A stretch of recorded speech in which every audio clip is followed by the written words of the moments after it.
Hello everyone, welcome back to this channel. आज के video में मैं आपके साथ क्लास सेकंड के लिए इंग्लिश की प्रैक्टिस वर्कशीट शेयर कर रही हूँ। अगर आपके बच्चे 6 से 7 साल की एज में हैं या ग्रेड सेकंड में हैं तो आप इस तरह की इंग्लिश की प्रैक्टिस वर्कशीट्स बनाकर बच्चों को घर पर करने के लिए दे सकते हैं। इंग्लिश में बच्चों को जो भी टॉपिक्स ग्रेड सेकंड में पढ़ाए जाते हैं उनका आप इस तरह से रिविजन करा सकते हैं। सो प्लीज़ वीडियो को एंड तक वॉच करना एंड अगर आपको अच्छा लगे, हेल्पफुल लगी तो प्लीज़ लाइक करना एंड अगर आप चैनल पर नए हैं तो चैनल को सब्सक्राइब जरूर करना। Here is the first question. Right 4 examples for each noun. Noun बच्चों को ग्रेड 1 में भी पढ़ाया जाता है, ग्रेड सेकंड में भी बच्चों को नाउन से रिलेटेड एक्टिविटीज़ करने के लिए दी जाती है। तो इस तरह से आप बच्चों को प्रैक्टिस करा सकते हैं। जैसे यहाँ पर person, place, animal and thing ये लिखा हुआ है। इनके 4 एग्जाम्पल्स बच्चों को यहाँ पर लिखने हैं। तो आप इस तरह से एक एक्टिविटी करने के लिए दे सकते हैं। जैसे पर्सन में दिया है doctor, watchman, police, farmer. Same ऐसे ही प्लेस में यहाँ पर गोवा, दिल्ली, पुणे एंड बेल्जियम। तो इस तरह से आप बच्चों को एक एक्टिविटी करने के लिए दे सकते हैं, जिसमें बच्चों को इस तरह से आप एग्जाम्पल्स लिखने के लिए दे सकते हैं। इस तरह से आप बच्चों को प्रैक्टिस करा सकते हैं। Here is the next question. Draw a line between common noun and it's matching proper noun. Common noun and proper noun बच्चों को ग्रेड सेकंड में पढ़ाया जाता है। इस तरह से आप बच्चों को प्रैक्टिस वर्कशीट के फॉर्म में करने के लिए दे सकते हैं, जिसमें यहाँ पर एक साइड कॉमन नाउन्स लिखे हैं, यहाँ पर प्रॉपर नाउन्स लिखे हैं। बच्चों को कौन से कॉमन नाउन का कौन सा प्रॉपर नाउन है उससे उसे मैच करना है। जैसे यहाँ लिखा है dog, so dog is a common noun and इसका प्रॉपर नेम क्या हो सकता है, प्रॉपर नाउन लियो। जैसे यहाँ पर डॉग का नेम लिखा है तो यहाँ पर इसे मैच करना है। नेक्स्ट दिया है पार्क, कॉमन नाउन है, इसका प्रॉपर नाउन क्या हो सकता है, सेंट्रल पार्क। तो इस तरह से आप बच्चों को कुछ वर्ड्स कॉमन नाउन के लिख के दे सकते हैं एंड उन्हीं कॉमन नाउन्स के प्रॉपर नाउन इस साइड इस तरह से लिख के दे सकते हैं और बच्चों को मैच करने के लिए दे सकते हैं। इस तरह से आप बच्चों को easily common noun and proper noun की भी प्रैक्टिस करा सकते हैं। Here is the next question. Rewrite these nouns to make them more than one. More than one it means plural form में कन्वर्ट करना है। तो यहाँ पर जो सिंगुलर नाउन्स दी हुई है उन्हें प्लूरल में कन्वर्ट करना है। ये भी बच्चों को पढ़ाया जाता है। इस तरह से आप बच्चों को प्रैक्टिस करा सकते हैं।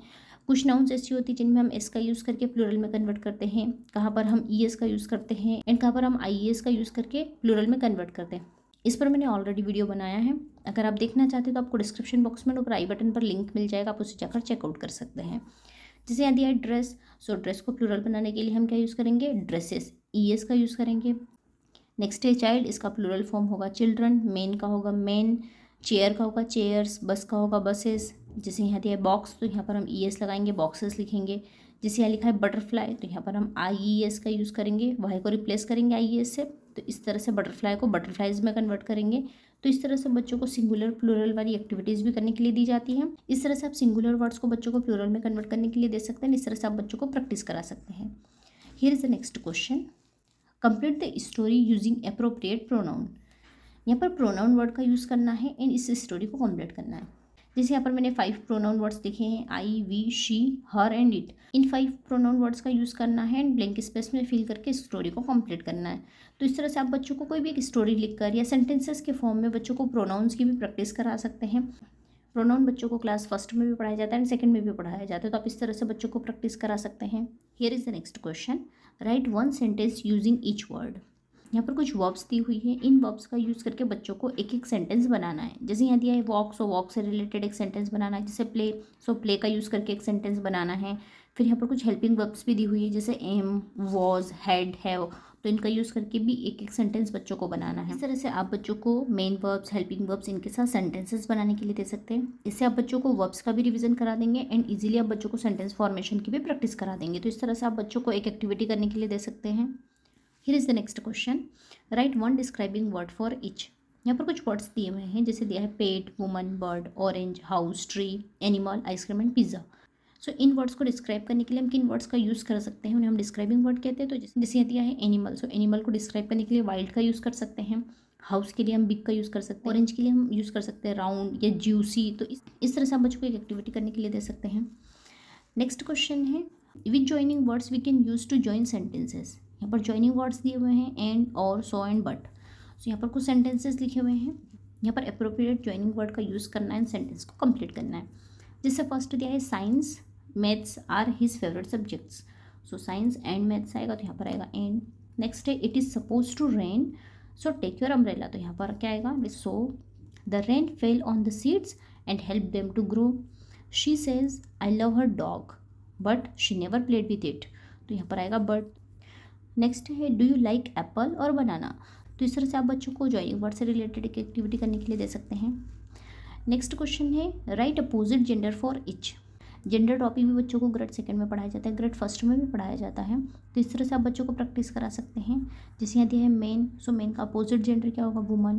प्रिंस का होगा प्रिंसेस, फादर का होगा मदर, काउ का होगा बुल, हॉर्स का मेयर एंड पिकॉक का पीहन। तो इस तरह से बच्चों को जेंडर से रिलेटेड एक्टिविटी की भी आप प्रैक्टिस करा सकते हैं। Here is the next question, right contraction word.